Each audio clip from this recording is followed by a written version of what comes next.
Hi, everyone. Thank you so much for joining us at the Digital Art Fair's Art Tech Dialogue. Today, our topic of discussion is New World Order, Diversity and Dissent. With the rise of Web3, we're seeing different ways of artistic production and creative expressions. And today, we're really pleased to have three amazing speakers with us to join us and to share their views on how Web3 is shaping their creative outputs and also changing, the way we interact with the world and society at large. We have Ainura with us. Ainura is a member of MABLAB, a digital native artist duo with a background in architecture and art. We have Ken Ishigami, who is from ODE and also the COO and founder of Beyond. And he's really interested in how blockchain technology and Web3 is able to facilitate the renewal and revitalization of traditional crafts. We also have Clara from Singapore with us, curator, arts writer, and the founder of NFT Asia, who support digital native artists by providing a platform for Asian artists in the Web3 space. So thank you again for joining us. And before we go into the discussion, we'd love to invite each speaker to do a little sharing on themselves, their work, and how they first got into the Web3 space. Ainura, would you like to share first? Yeah, sure. Hello, everyone, and I'm Ainura, and I'm a part of a collective based in Kazakhstan. We are a duo, me and my sister. We both come from backgrounds in art and architecture. Shall I start with the longest story or the short story? So, me and my sister, we decided to create this studio when we were both locked home during pandemics back in Kazakhstan. Before that, my sister was pursuing the academic career in architecture.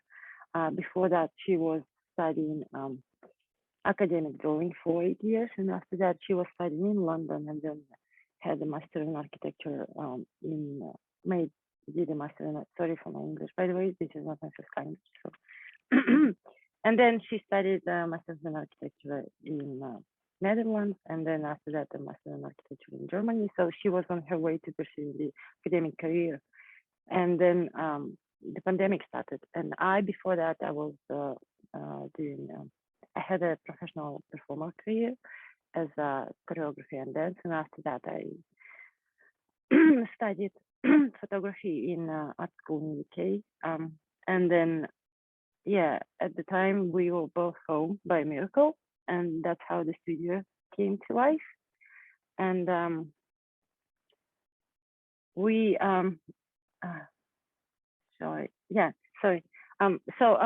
we always wanted to have a studio together, but then we never had time. And like I said, during pandemic, it was the right time for us, perfect time for us to start. And then after that, we joined NFT space. So that was a very, I will say, somehow, even though can't even call it a life-changing moment, because before that, everything we did, we sort of pursuing our career, especially coming from Kazakhstan in this West-centric world, was somewhat an expensive pursuit in terms of personal finance, resources, time, and everything. So we never had the opportunity to connect with the global society while being at home. That's why we spent so many years abroad.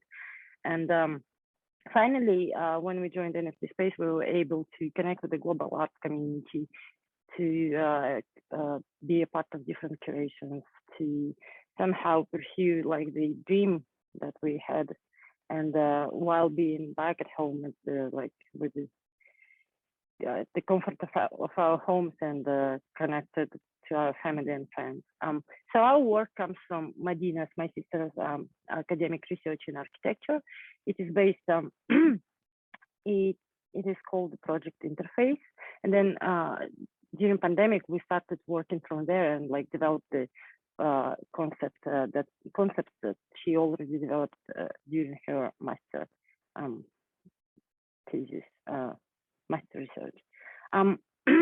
So in our work, I shall probably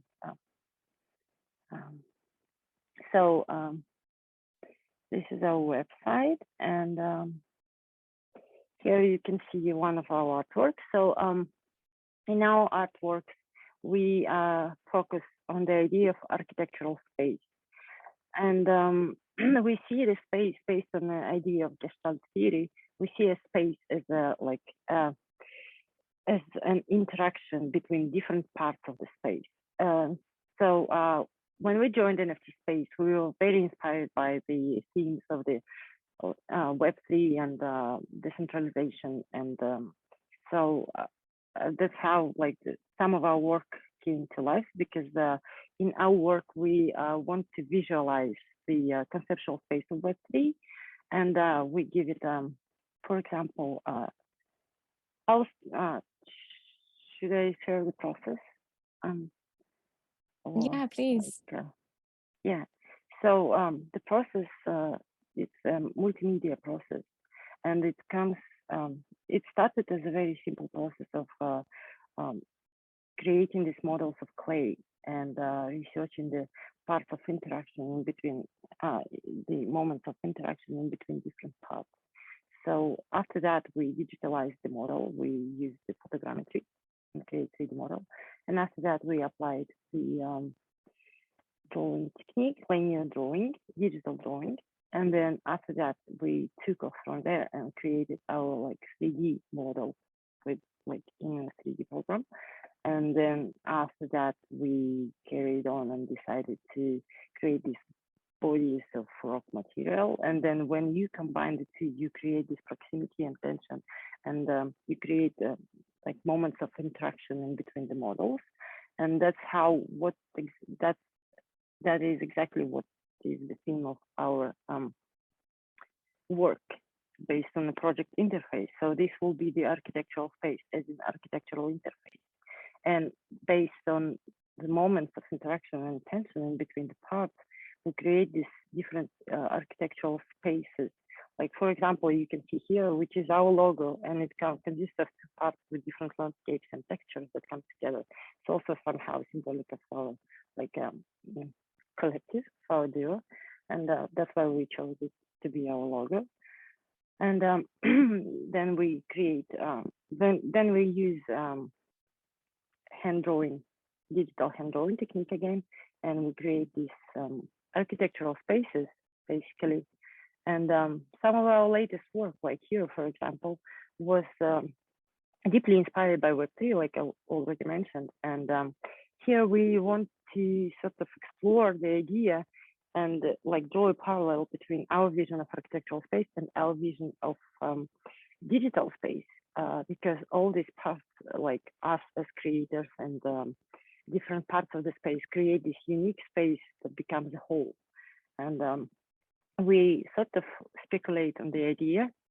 It's all very speculative. It's not drawn from anywhere. It just comes from our mind. And we just, it's our artistic way of expressing the our vision of the space based on our research and based on our work. And for example, this is one of the artworks presented at the Digital Art Fair, and this artwork is called Gamma. And we somehow also draw a parallel with the cosmic space, because we create these architectural spaces and then we bring them into the abstract dimension to sort of push the boundary of the perception of the architectural space. So it looks like cosmic space, but at the same time we sort of speculate on the idea. So it, yeah, just what the architectural space may be. Like for many people, it might be like a house or like square with the roof, but based on our research, we see it as a space and like as a, in a sense of, it's almost like a living organism. And yeah, like where all different parts create these unique interactions and tensions and create the whole. So yeah. Yeah, thank you so much, Ainura. Would love to hear more in our discussion part about how you actually create the visualization and, you know, integrate all these different concepts of Web3 into your work, and also how you connected with Clara from NFT Asia and how sort of they've been supporting your journey as well. But before that, would love to also invite Ken to share a little bit on his work and how he got into Web3 and some of the projects that he's been doing. Thank you, Ken. Thank you. Thank you for having me, first of all.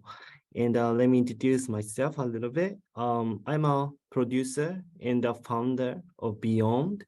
Beyond is the online platform from Tokyo or Japan, which is specializing Japanese modern craft artists and we can bring art collectors to a lot of Japanese emerging modern, craft artists. And the interesting point of Beyond is we have been using blockchain technology as a certificate of physical artworks since 2018. So really before the bubble kind of NFTs took place. So, let me introduce my background a little bit. And my father is an artist, painter, and my mother is an art dealer in Japan. So I grew up and raised with the art around me. And I think I can contribute to discussion this panel from both sides, like art business side and also artist side. And let me share the screen. And can you all see my screen? Yes. Yes. Yeah. This is the Beyond and the website image. And we have a lot of Japanese craft artists, modern artists. This is not only a traditional way of Japanese style, but also a little bit somehow like modern aspect. And also we brought ceramic artist Takahiro Koga to this digital art fair. And on behalf of him, I will explain a little bit about Takahiro Koga. He's one of the most famous Japanese ceramic craft artists, and he's collaborating with a lot of brand, for example, or like Adidas, like the images like this one, theaters, and also Japanese animation, and a lot of music bands. And the unique point of him, like his concept, is the Gekokujo, what we call in Japanese Gekokujo, which means junior, like dominating a senior. So in the like 500 years ago, in the Japanese samurai era world, everyone like samurai had a chance to be a kind of lord, king. So at that moment, tea ceremony, the culture of tea, the way of tea took place at the real same time. So Takahiro Koga combined like a samurai, like a sense of beauty, and also the tea ceremony, like this kind of craft background altogether. And so Gekokujo, this is the as you can see, a lot of stats on the works. So this is the kind of explanation of the energy coming from like inside the body. So junior can surpass the senior. That this is the kind of meaning. And also on this the art fair, he created fortune cat, manekineko. This is the kind of traditional Japanese traditional style of works. But as you can see the Bitcoin, the center here, and also this is the stable coin Tether, and also the US dollar as well. This is all made of ceramics. And now for Takahiro Koga, what is the biggest gekokujo in the 21st century? And then he thought that the blockchain and the crypto asset is the biggest gekokujo. So because cryptocurrency were born from the concept of creating currency that is not controlled by the government, right? So he created like these kind of artworks as a gekokujo. And also he created sake cups, and this one is the mask. This is not only the mask, but also the sake cup, sakeware. You can use both the mask and the sake cup. Yes, and the other one is since this year, he has been creating NFTs as well. Yes, so you can see these type of artworks on this art fair as well. Yes, I think that's all.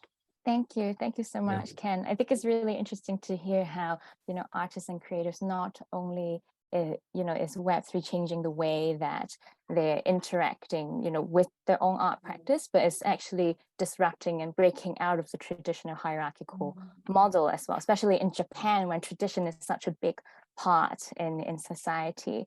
And Right. Clara, I'm sure you will have so much to share on this point as well, because you come from a traditional fine art background, but you've also been in the Web3 space for some time now, and founded NFT Asia, supporting digital native artists. We'd love to hear your thoughts, your work, and how you got into this space. And yeah, thank you.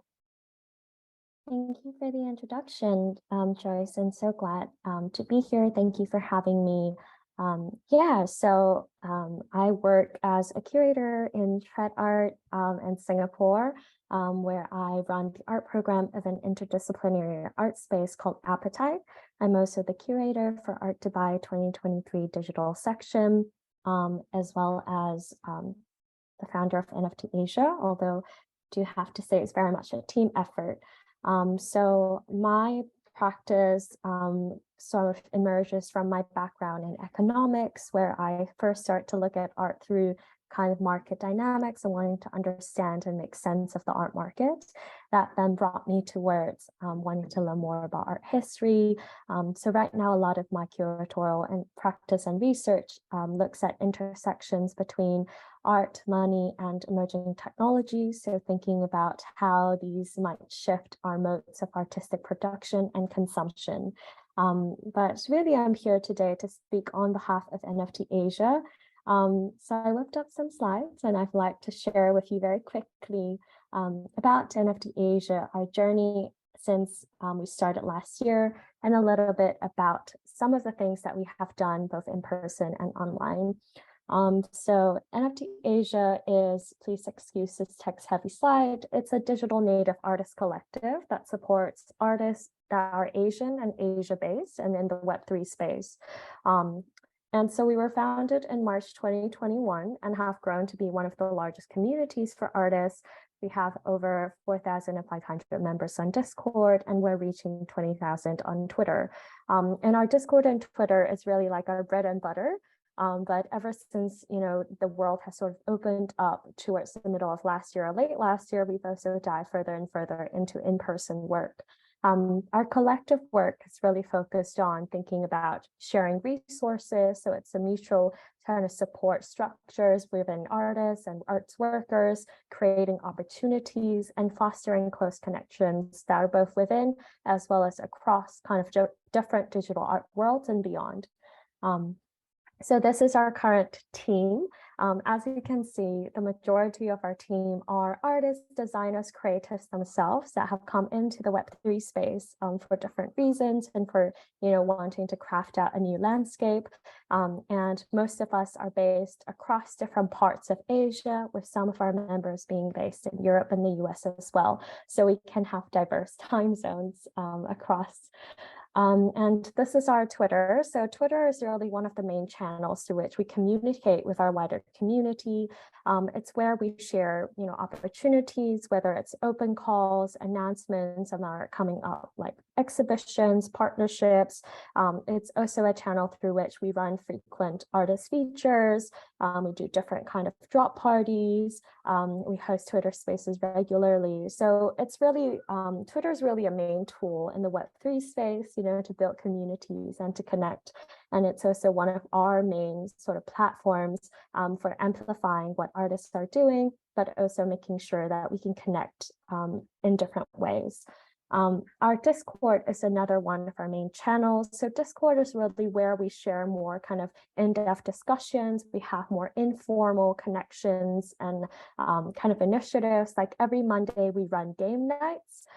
So, game nights really have nothing to do with NFTs. We just play Jackbox games or Scrabble or something, but it's really thinking about how can we as a collective carve out spaces within the Web3 space that it, is not market driven and is away from like certain discussions of the market volatilities, but just looks at artists and arts workers, collectors connecting, person to person in sort of casual, informal, and safe environments. So within this kind of environment, we also run workshops. We run sort of AMAs internally. For example, last month we had an artist in the community run a tutorial on Procreate. So she's able to share, how she works through her process, and also teach us all how to use the software she does. I've run some sessions in the past on artists' bios. So not to be proclaimed to be an expert myself, but as someone who has some writing experience, to think about how we can share our different resources and experiences to learn together as a collective.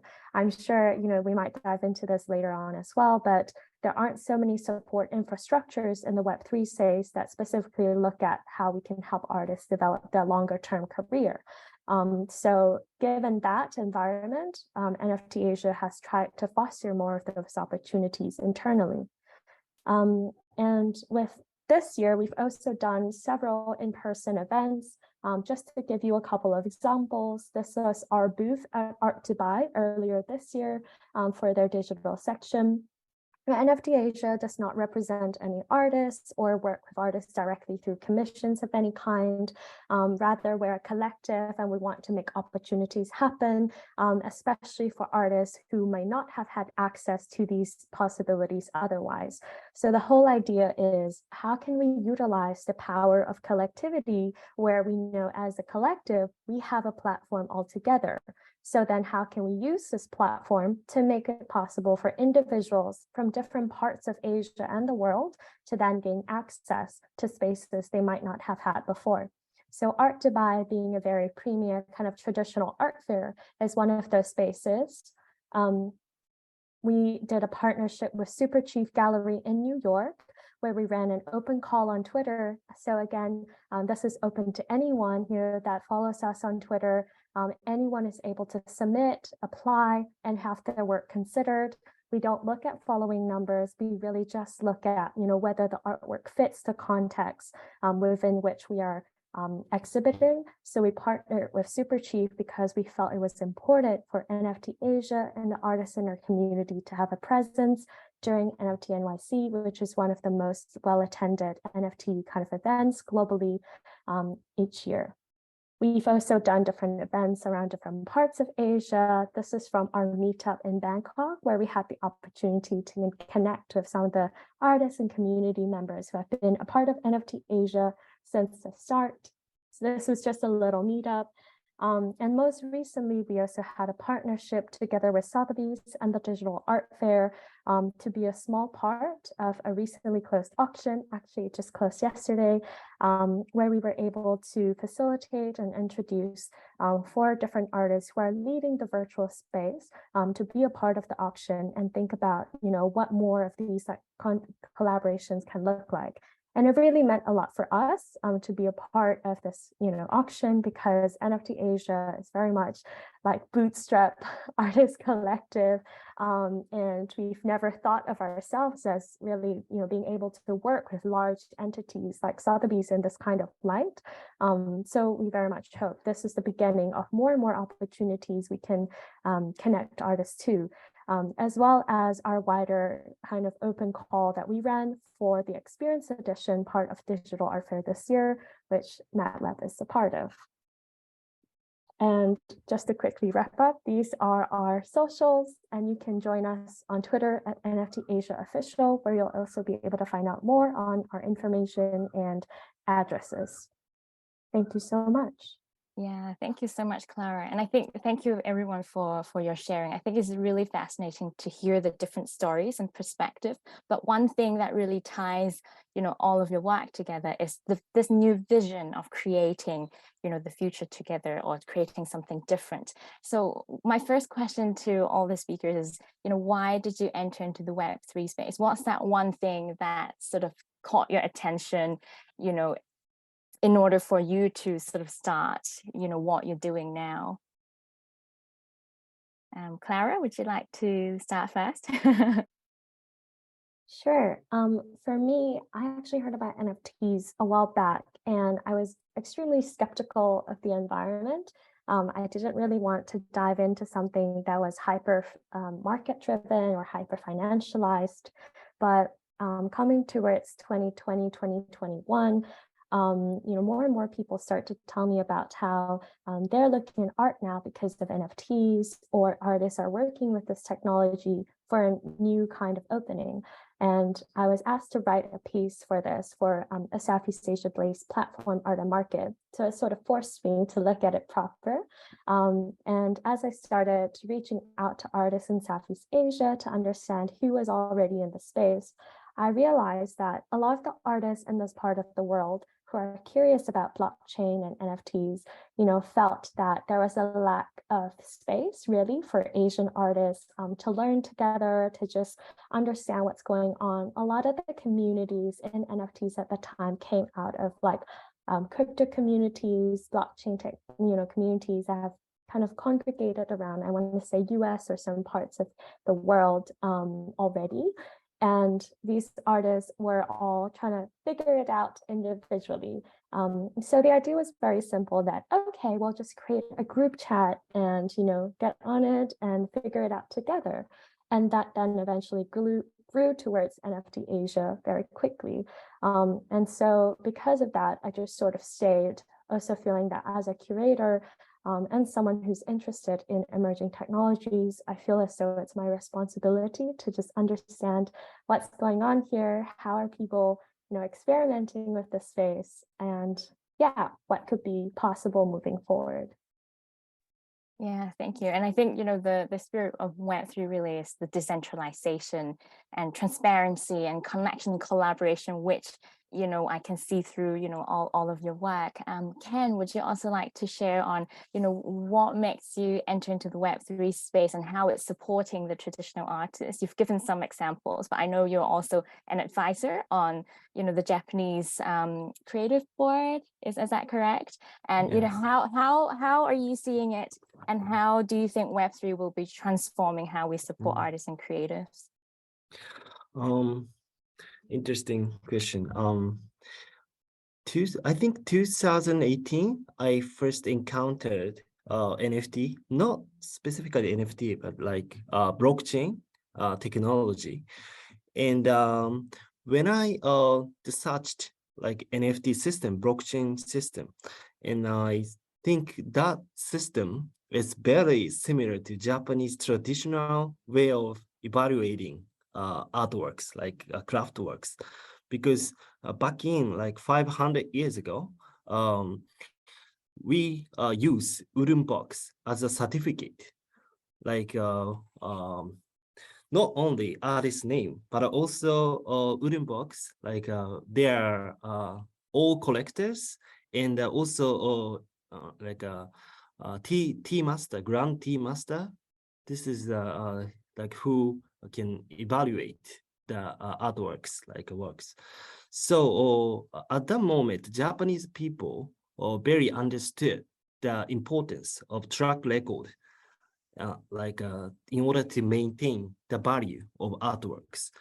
So this is kind of like a same, philosophy of blockchain technology.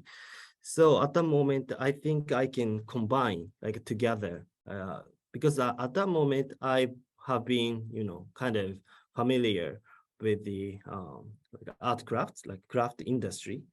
So I started using blockchain, like NFT, as a certificate of physical artworks. And yeah, this is my first, encounter of NFT. And after using blockchain technology, my interesting point was like how digital works like NFT can have a great impact on the real society, because in Japan, for example, there's a small village, Yamakoshi village. This is famous for nishikigoi, which is a Japanese traditional fish, hope. And this is one of the biggest industry in that village. And that village, like earthquake hit that village 2004. And then at that moment, population was like 2,200, but all people had to evacuate from the village. And then, and after earthquake, they only 800 people came back to that village. And then, and because of that situation, the NFT artists used nishikigoi, the traditional cup, and then the sell NFT works, and using like a governance token, and then the village can publish e-residency for like collectors. And then right now they can like vote the budget, how we can use the budget to revitalize, like energize that small village. So now a lot of people are joining to the village, and then NFT is a key role, to I mean energize the citizen, like the village. So yeah.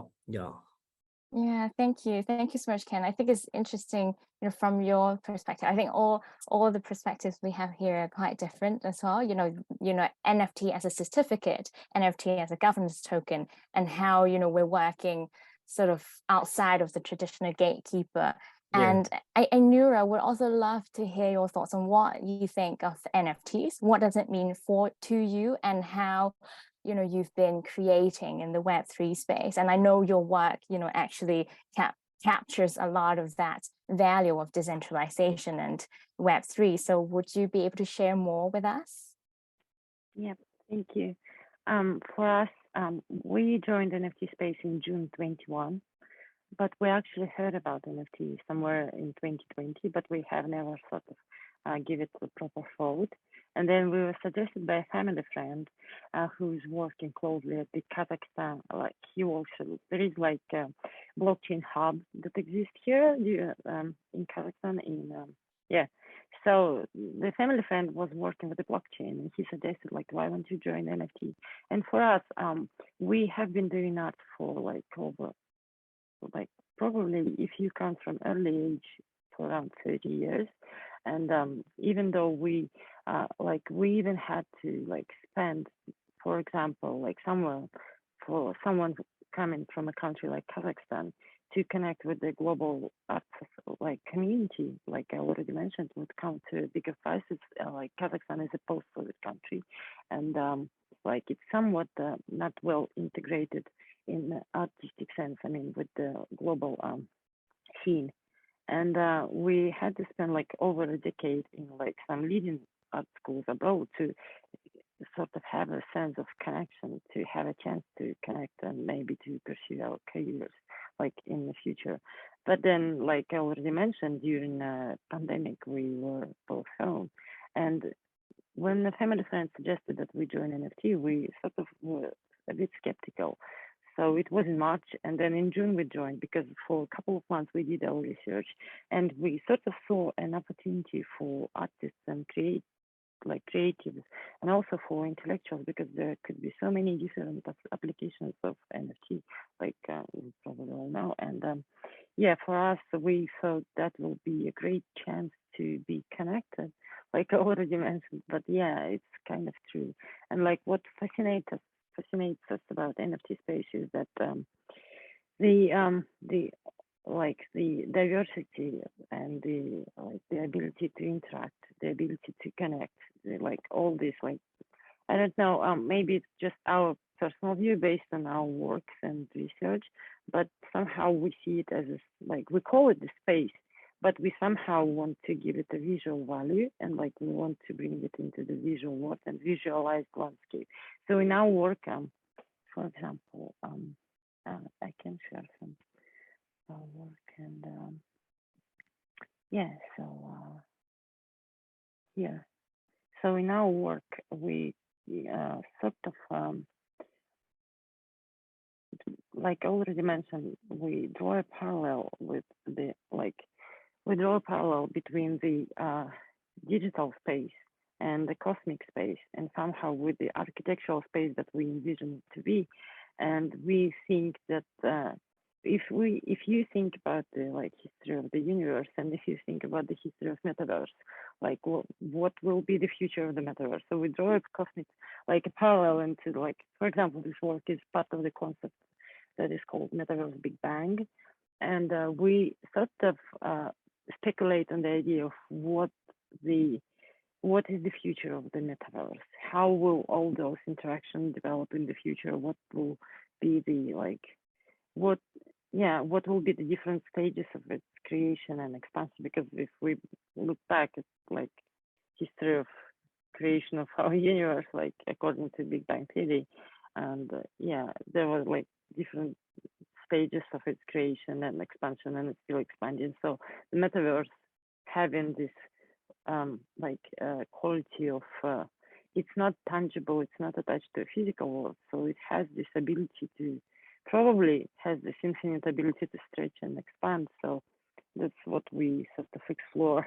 Yeah, that's super interesting. Yeah, and so also how, all of a sudden, I feel like, more and more people are giving more presence or, value of our digital footprint and digital asset. Like Ken, you mentioned before, the way that, the villages are actually publishing e-residency. And then on the metaverse, how are we, interacting, connecting, and also how sort of you got connected with Clara and NFT Asia as well, sort of, and how you're able to connect with different people around the world in this sort of community. Clara, would you be able to give us sort of a snippet or an idea of how the community is like on Web3?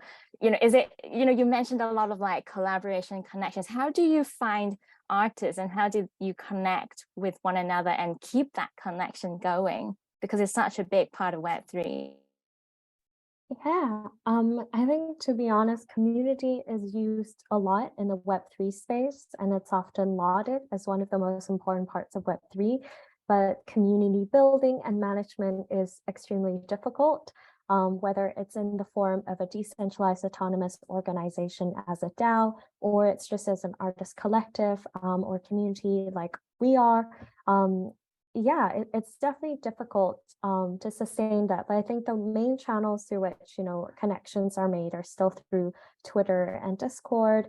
I think what we find is that Twitter is one of the best spaces through which you can really be introduced to new artists often, but also hope for your kind of existing networks to expand. One of our main concerns is that NFT Asia only continues to look at a certain group of artists, or if we do not grow, then we're also not able to reach out to new artists that are coming into the space that might better benefit from our support.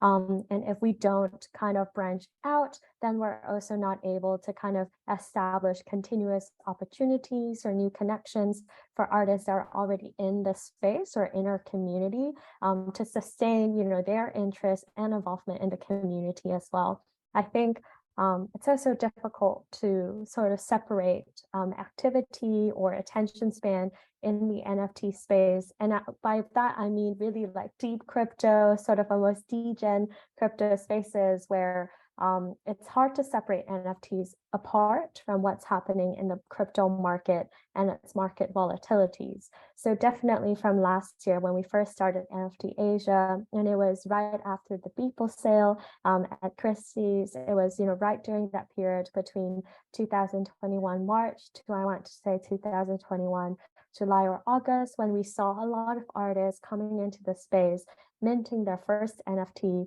and selling out very quickly, experiencing a new possible form of livelihood. But as the market kind of slowed down, so did a sort of interest, as well as just I think the willingness to be a part of different new experimental spaces in the NFT space. I think skepticism is very necessary and very helpful to just weed out, maybe possible scams or maybe communities that don't truly serve an artist's interests over time. But from our point of view as community builders, it's definitely tricky to think about how can we, build this community sustainably, despite the fact that everything else around us is just very volatile and out of our control. So I think in the end, it really comes to one-on-one connections. When someone in the community feels seen and they feel valued, they're able to contribute, they're a part of it themselves, and there's more incentive to, like, they see how it benefits them, but they also see them being able to add value to other people's work. But also over time, we see that despite the fact that market has sort of slowed down, there's actually been more, I want to say, like traditional art world interests or institutional interests coming into the space.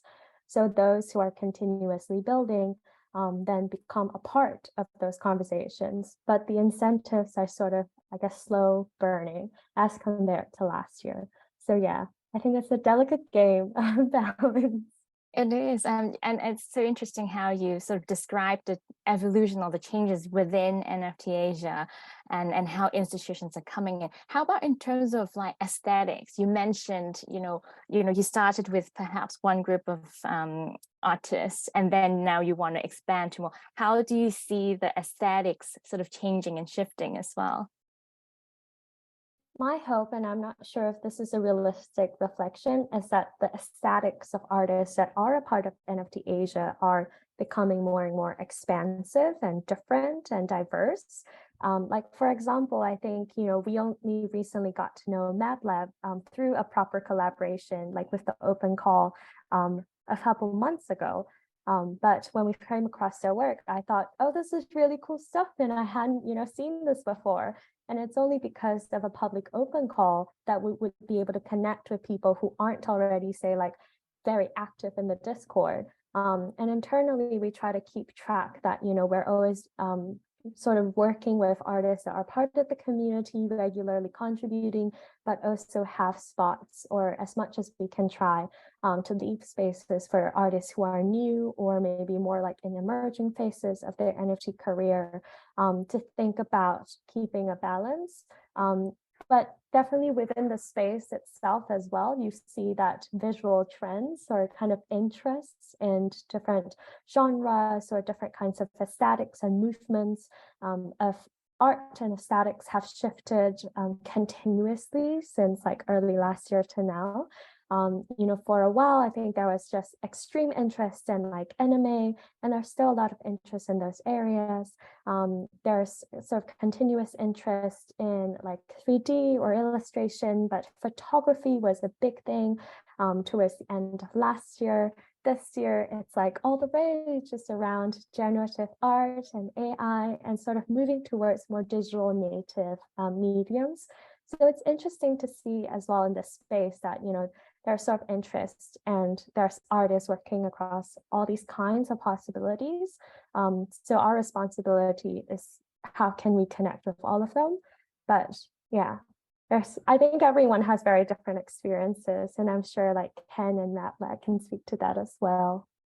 Yeah, and Ken, you work with traditional sort of craftsmen a lot. How is, for example, you mentioned Taka, and how, the idea of the sort of the students sort of going beyond the master. How is the traditional Japanese sort of crafts world seeing this shift and this mentality, or this change in aesthetics as well?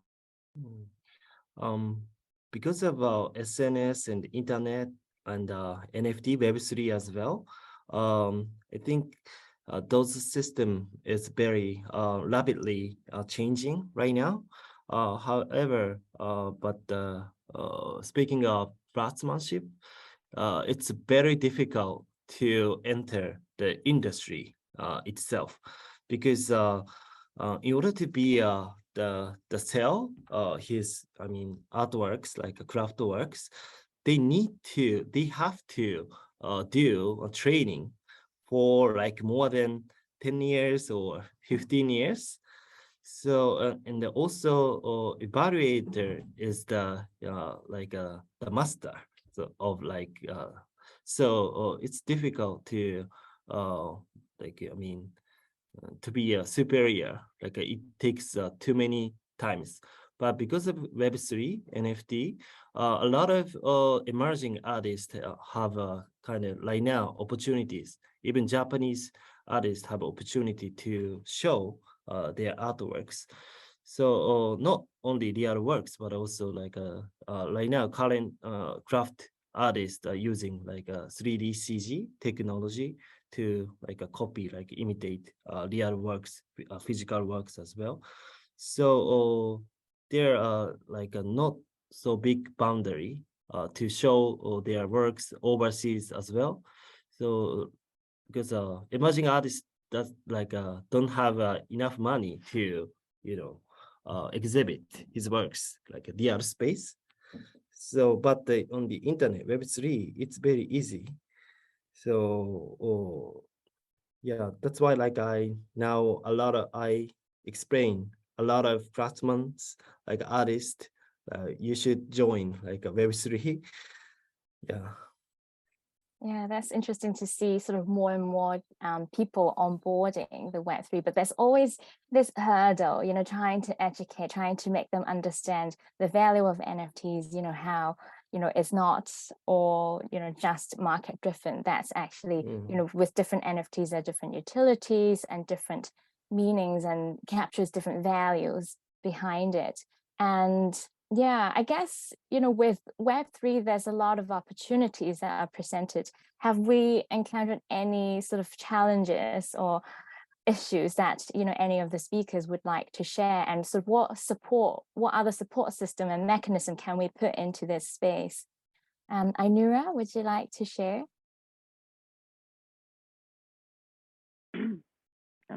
Yes, thank you. I think Ken touched on a very important topic of exhibiting, which comes close to the very important topic of curation. I think what is the beautiful thing about the decentralization of digital space is that it not only gives the opportunity for creatives and intellectuals to connect, but it also sort of puts the idea of decentralization into the idea of curation as well, because it gives the possibility to curate to so many different people. And for example, a few years ago when I was living in UK, I had to send my artwork to the exhibition that was in Italy, and the artwork was physical and it was framed in a glass. So to send it in a glass in a bigger format, it was very expensive. It was very it took some time.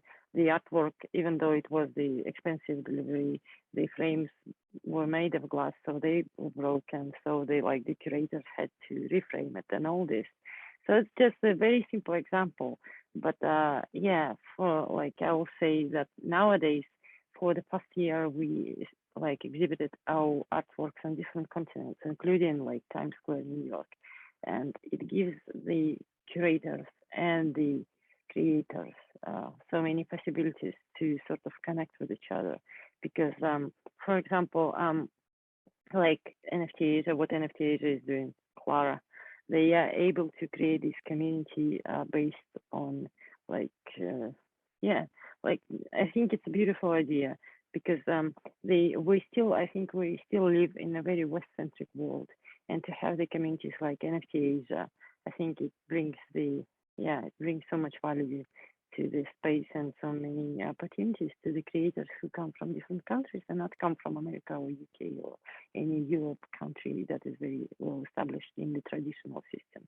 And also I think I agree with Ken on the point of the sort of the idea of the traditional system, the gatekeepers that we all encountered in our lives. Even to go through the traditional academia, it will be a traditional gatekeeping system, and this, in a sense, although it gives is a lot of possibilities, but in a sense, it's a very established system. And like the idea of young overpassing the like older ones, like Ken mentioned, I think it goes so well with the digital space because, yeah, like the hierarchy that we already have in traditional system, I think is, yeah, this is, I think we should follow these aspirations of like creating this, I don't know, decentralized, well accessible space for everyone. Somehow, I don't know.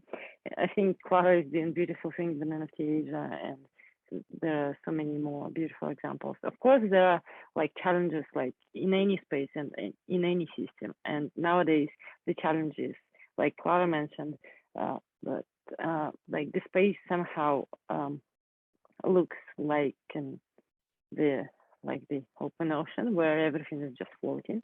But I think with time, like all the things like PCPs, art, maybe other ways of applications of NFT, they will all sort of fall into their own niches.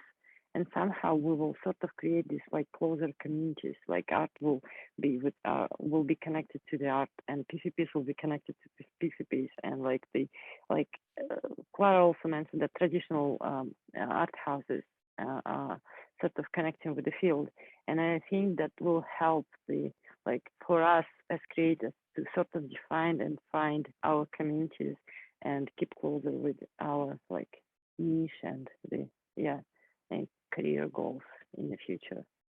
Yeah. Yeah, thank you, Ainura. You mentioned the idea of decentralization and curation. I want to, open this question to all the speakers. Is it possible? Like, how are we? How can we curate in a decentralized way? Does the audience do? If we sort of have a truly decentralized, sense of curation, is it possible? Do the audience know what they want to see, and is that the best for them? As traditional gatekeepers and curators, we sort of have an expertise or a knowledge and certain things that we want to share with the audience, the possibilities. But it's sort of like very different to the idea of decentralization. And how would that work, and how would it look like? Clara and Ken.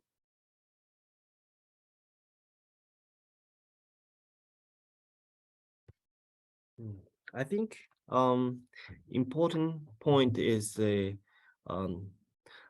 can also like evaluate the curator as well, not only artists. So decentralization I think can work.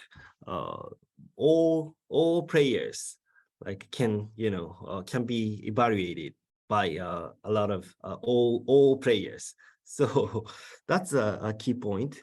In the traditional art world, just artists sometimes cannot evaluate. I mean, the gallery or curator. So curator and gallery always evaluate artists. And so my point is that everyone should be evaluated equally. Yes, and Clara? I think decentralized curation is very difficult to achieve. I agree with Ken that what is, I think, positive and potential with this idea of decentralization is that different people's opinions are valued, hopefully with more weight, that it kind of like shifts the power away from like the select few who are, who have a seat at the table, to maybe build like a bigger table where more people are a part of the conversation, or different kinds of art worlds can emerge. Like I think we saw as well with earlier kind of like conversations like early last year about NFTs, a lot of the criticism was that the traditional art world maybe didn't love so much the kind of internet or anime aesthetics that were very popular in the NFT space. But it wasn't that the art was bad, it was more so that this art serves a very different kind of crowd. And so there should be ideally space for all of these conversations to coexist, and they're not in competition with each other.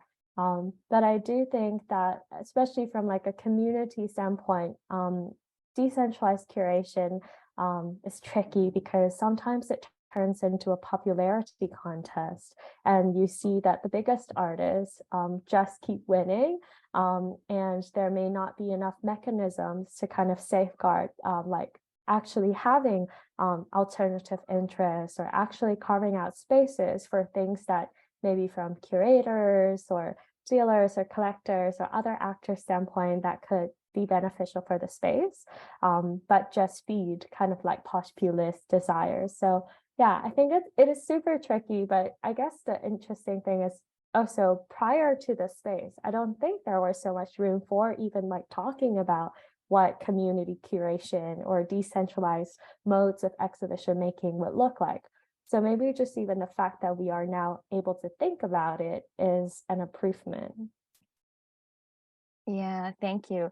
So we're running out of time. I guess last question to all the speakers we have. What are some of the most exciting things or projects that you're looking forward to in the Web3 space? Ainura? Thank you. We are, I think we are looking forward to we are curating, and it will come as a surprise, but we are not ready to announce it yet. But very soon there will be a small selection of the like curated by us, connected to the region that we come from, and I think I'm excited about giving a voice to the creators that sort of can use that voice and a platform to sort of be heard in this big space of NFT. Yeah. Yeah, thank you. And Ken? I'm interested in the project having utility. So not only just the art like image, but also like great utility. Because everyone, like a lot of Japanese people, like cannot understand the importance of owning the digital data. So in order to expand the market, we need to do some enjoyable utility. So that's why I'm planning myself. I also planning to create like enjoyable utility like NFT. Yeah. And Clara?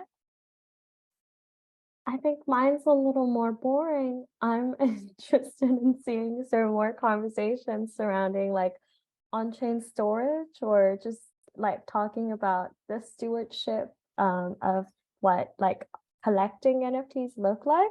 I think we've gone to a point where I'm now seeing a lot of big funds or investment funds or DAOs that have amassed like, you know, a very high value collection of NFTs. At the conversation forward is, how are you going to actually serve as kind of like the guardian or the steward for the collection? What is preservation of these digital artworks going to look like over a longer time? And if it's a DAO and it depends on DAO membership, how is that mission going to change if like say there's dramatic changes in your DAO? So yeah, a lot of speculations and questions, but just sort of thinking about like the files and how will they be preserved over time. Yeah. No, yeah, I think that's a great topic that we should definitely cover as well. So time is up. Thank you so much, everyone. It's so wonderful to hear so many different perspectives. I think the Web3 space is still nascent, and there's a lot more, you know, infrastructure wise that we need to continue to develop. There's also a lot of opportunities for creation, exploration, and the sense of collaboration is just, you know, so fabulous in the space. How the space will unfold is, you know, still remains to be seen, but, you know, if we think critically together, we can definitely help form a more positive digital future. So thank you, everyone. And yeah, if you haven't visited the fair yet, please do visit. It's up until this Sunday. So thank you so much, and hope to see you again soon. Thank you. Thank you. Thank you. See you.